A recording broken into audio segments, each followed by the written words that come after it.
Hi, today we're going to be categorizing numbers. The type of numbers we're going to look at are natural, whole, integers, rational, irrational, and real. Let me move this a little ways. Okay, so when people first started using numbers, they talked about numbers that they could count with. And so natural numbers also are sometimes called the counting numbers. 1, 2, 3, 4, 5, and so forth. So we're going to call our first group the natural numbers. And you can also think of those as the counting numbers.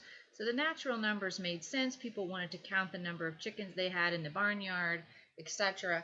And it wasn't until later, many years later, that people started thinking about the concept of zero.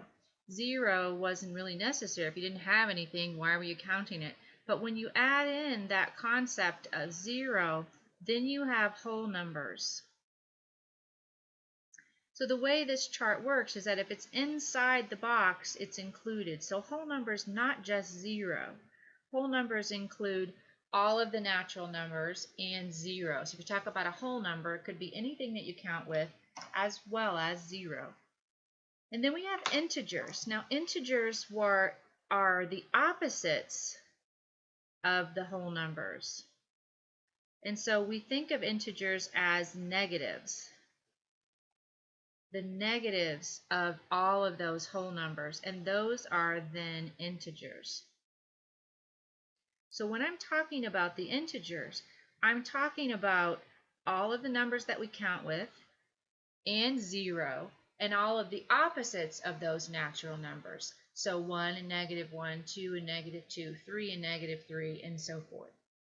Notice that when I mentioned those numbers, I did not say any fractions or decimals. If we add on fractions and decimals,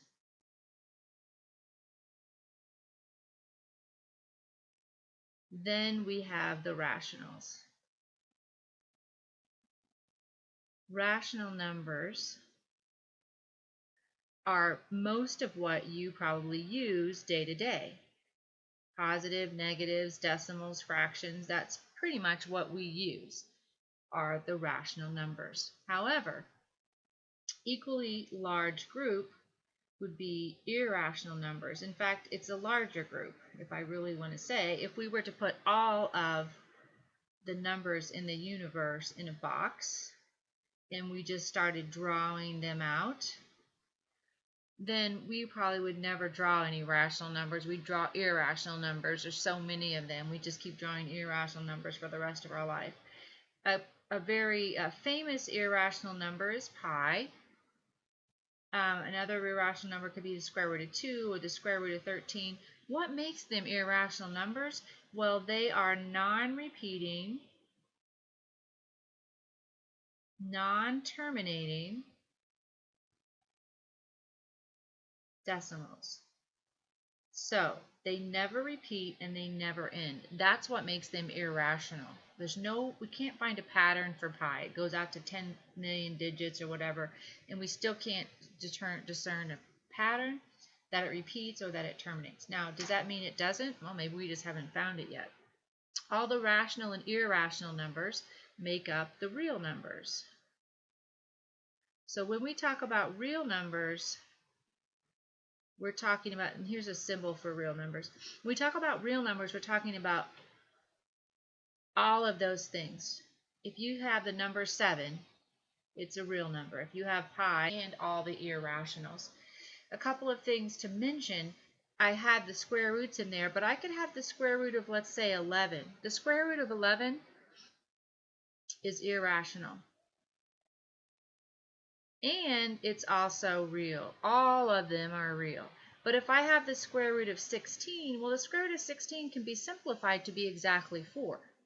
That's not irrational. 4 is actually a natural number because we would count with 4. So it's a natural number, it's a whole number, it's an integer, it's a rational number. It's not an irrational number because you can't be both. See how those boxes don't overlap? It's rational and it's real. So just because you have a square root doesn't automatically mean irrational.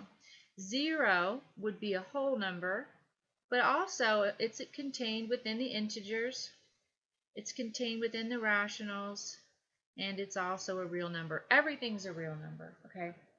And then the other one that people get confused about, what about something like 1/3?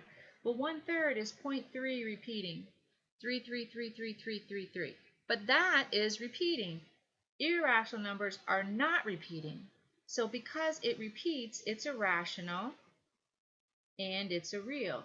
Why isn't it a whole number? Because whole numbers only include the counting numbers and 0. You don't count with 1/3. And fractions and decimals, that's what that is, come into play at the rational number level, so rational and real. So those are how you categorize numbers, and I'll see you next time.